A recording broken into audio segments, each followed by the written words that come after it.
когда я вылетал из Казахстана, у меня у самого была такая небольшая уверенность в том, что я, в принципе, со знанием языка. Закончил я переводческое дело.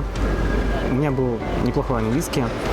И я всегда считал, что с таким английским я найду достаточно интересную и коммуникабельную и хорошо оплачиваемую работу, даже на первое время. Плюс к тому, в то время я считал, что я, в принципе, знаю достаточно немало по поводу Америки, по поводу того, как здесь работает, все, как устроена система и так далее. Но на самом деле все получилось наоборот.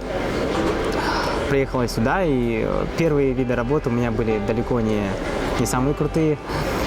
Работал практически везде, на разных позициях,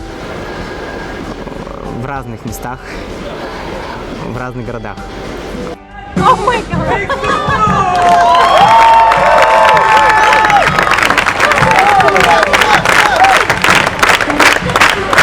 В Нью-Йорке есть район, называется Кингс Хайвей в Бруклине.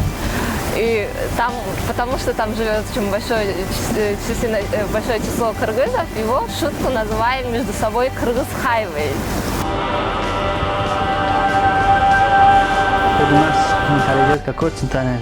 Иногда боишься к ментам подойти, полицейский что-то спросить. Здесь наоборот.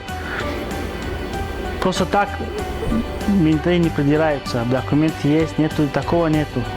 Можно в любое время подойти, даже если язык не знаешь, они всегда могут помочь. Если не знают, найдут человека, который... Потому что всегда тут можно найти, кто твой язык знает. Вот большое отличие – это как они смотрятся с собаками. Я иногда даже думаю, они больше любят собак, чем своих детей.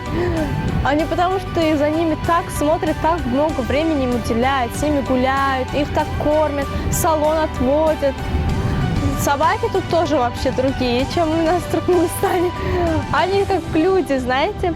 Они, получается, ходят, тебя не трогают. Я поначалу думала, почему они за велосипедом не гоняются, как у нас, получается, делают. Они просто ходят, удовольствие получают от прогулки.